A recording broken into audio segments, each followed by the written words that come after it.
Kër Moussa ñu ngi leen di sant di leen gërëm bu mu waxee Kër Moussa la commune de Kër Moussa en 2002 précisément le 7 juin 2002 lañ ma fal fii comme maire de Kër Moussa PCR de Kër Moussa comme président communauté rurale ñu def ci 2 mandats ñu ñëwati avec l'acte 3 de la décentralisation ñu war a dem nekk maire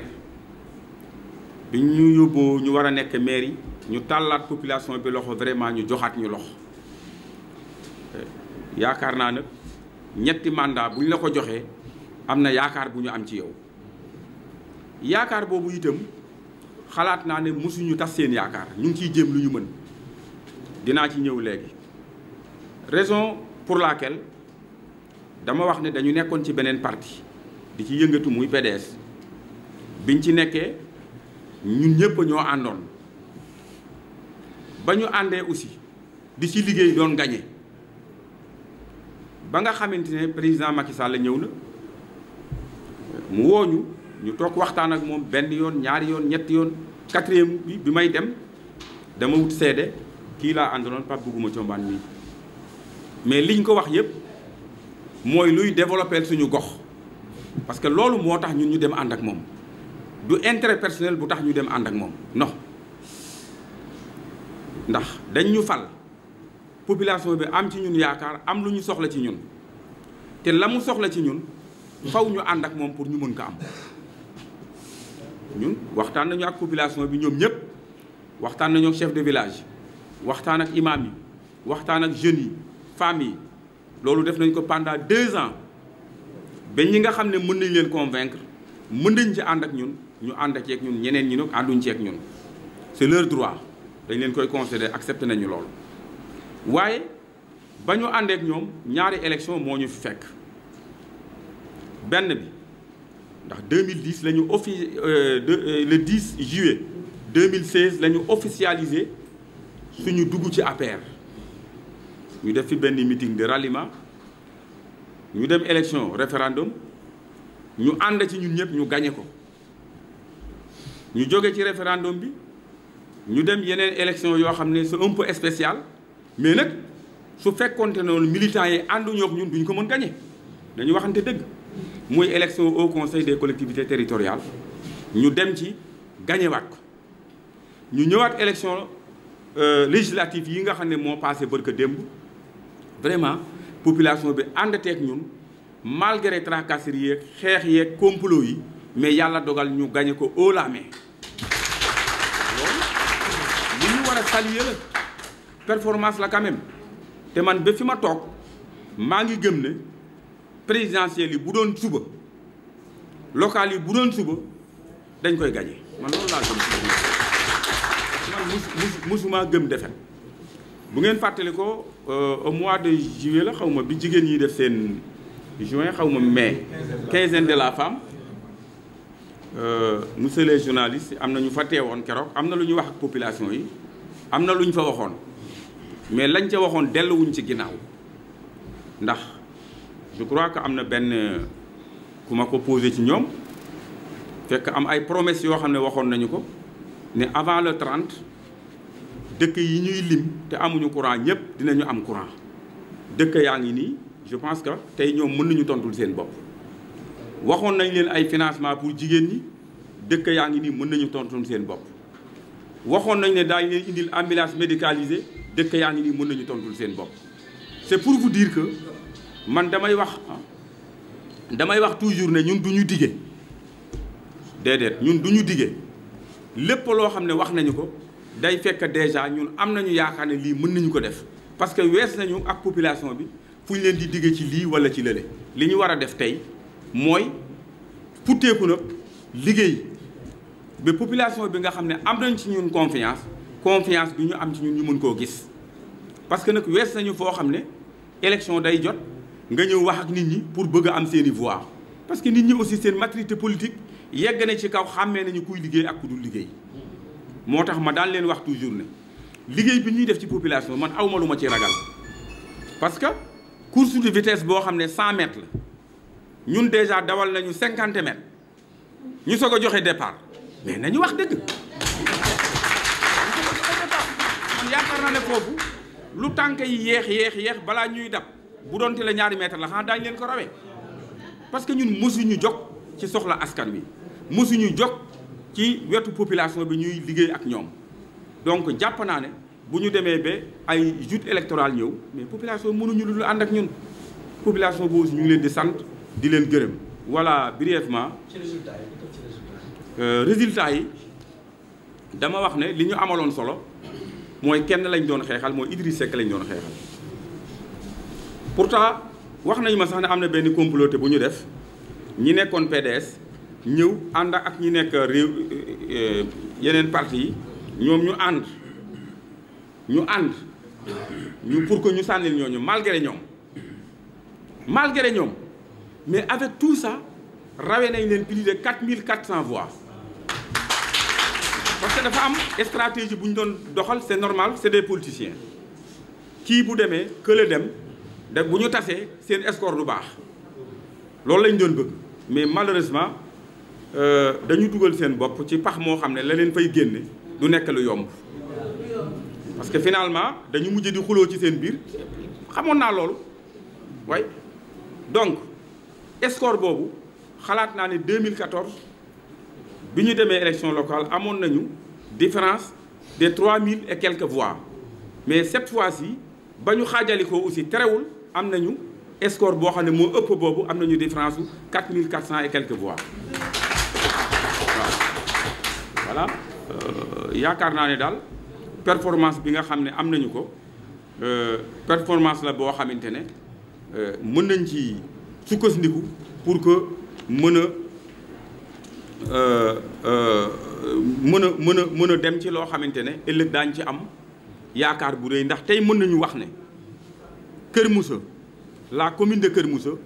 moo war a nekk locomotive du département de Thiès. parce que waxuma ne score bi ñu am kenn amu ko mais nañu parcourir les 12 collectivités locales yi nga xam ne gagné nañu leen yépp xalaat naa ne li nga xam ne moo am Kër Moussa amul fenn loolu nag vraiment mën nañu ko gëloo la boo xam ne dafa yàgg yaakaar naa ne yéen ñi toog fii yépp histoire u Thiès du ma leen ko jàngal mais bu fekkee ne jàngat nañu résultat yi ci élection yi fi jàll je pense que Thiès ñu ngi progressé wu mais liggéey bi ba léegi comme ni ko ñëpp a xamee des na ñun aussi xam nañu ne tey bu fekkoon ne élection dañ ko demoon tey avec score bi ñu am ak pourcentage bi ñu am dañuy yóbbu président deuxième tour kooku moom c'est sûr mais loolu aussi dafa am liggéey bu mu laaj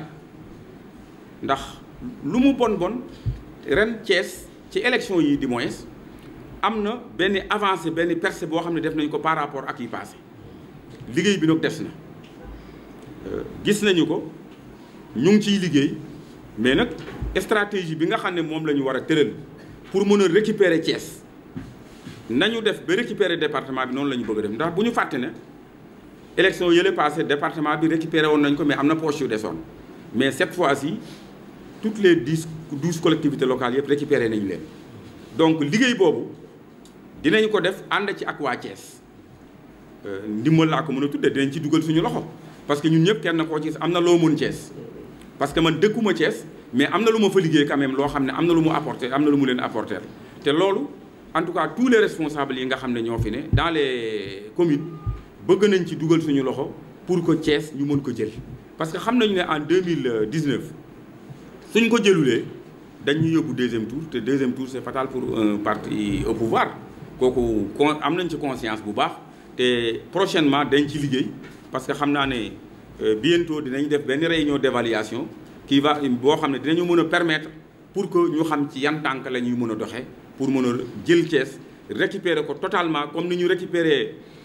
département bi teg ko ci loxo président Macky Sall mais région bi ci comment dire Thiès ville ñu récupérer ko aussi teg ko ci loxoom loolu ñu ngi ciy liggéey.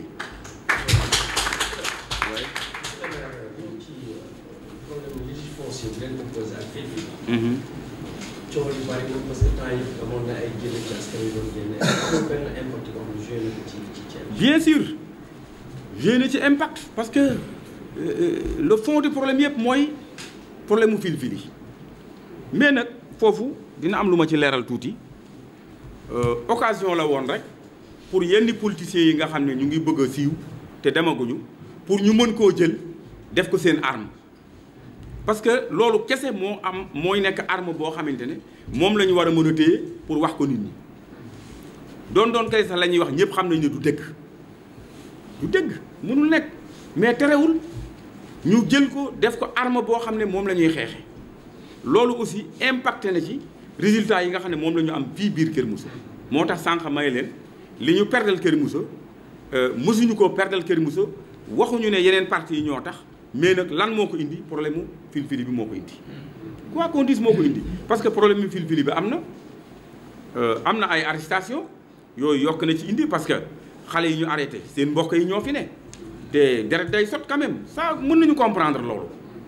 moo tax sikkuñu leen ci dara mais dëgg gi tey yaakaar naa ne feeñ na xam nañu bu fekkee ne wax nañu dëgg xam nañu fond problème bi nan la demee titre bi nan la demee taxawaay bañ ci war a taxawee ñoom ñëpp gisal nañ ko seen bopp mais nag xam nga mag mu taxaw ne jant baa ngi nii gisuma ko kenn mënu ci dara lii rek mooy li ci am. mais nee nañ ne sax ba ci titre foncier bi agsi nañu ba ci maire bi. est-ce que ñu ngi ci def ay démarches. voilà xam nga kooku aussi interprétation la woon interprétation bi am na benn presse bu fi ñëw du ma ko tudd pour man ma bañ parce que bëgguma publicité daf ma poser benn question ne ma dañu wax ne naar bi am na 900 hectares ma ne ko bu fekkee ne am na 900 hectares day fa ma xamee fa mu nekk bon yëg si ne ba ci commune bi fii dégg nga wax ci loolu laa wax 900 hectares su fekkee 900 hectares la am bon ñëw na ba ci commune bi fii voilà ñu fab ko yóbbu ko tasaare ko ne voilà maire ne na ñëw na ba ci commune bi waaye c'est ça seulement c'est des interprétations seulement lii la waaw mais ëpp na may la bu fekkee 900 hectares la ñu wax waxuma la fii mais di nga jàll ba Njaayeen kooku maa la ko wax bu fekkee ne loolu la ñu wax loolu nag la ñu fab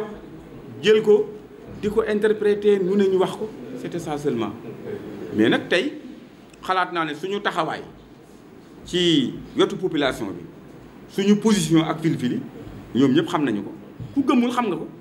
parce que def nañ ci ay waxtaan waxati ci presse bi ñëw na fi ay yoon avocat yi ñëw nañu fi waxtaan nañ ci léegi lépp leer na mais nag ki bëggul dégg-dégg nag kenn mënu ci dara. chantage jamais au plus grand jamais waaye mais loolu chantage la am naa ndam rek na ma jox mais su doon loolu mais ñun ñëpp ñu laaj ndam président ba mu may jox pal fekk defaluma ko dara bon nañu toog xaar ko rek su fekkee réew mi moo ñu tax a jóg man tey li ma ëppal solo tey président bu ma doon defal su ma ko doon teg baaraam dama ko naan sama yoon yi nañ ko defar dëkk yi nañu am ndox nañu am courant femmes yi nañu am financement man lii laa soxla te loolu dina ko def loolu rek la ñu soxla mais ay chantage yooyu ñuy def non ñun bokkuñ ci loolu. fu mu toll yaakaar naa géej nañu leen woo pour wax ci dara de man yaakaar naa géej nañu woote pour wax ci dara c'est la preuve que ne ça va si ça ne va pas rek on vous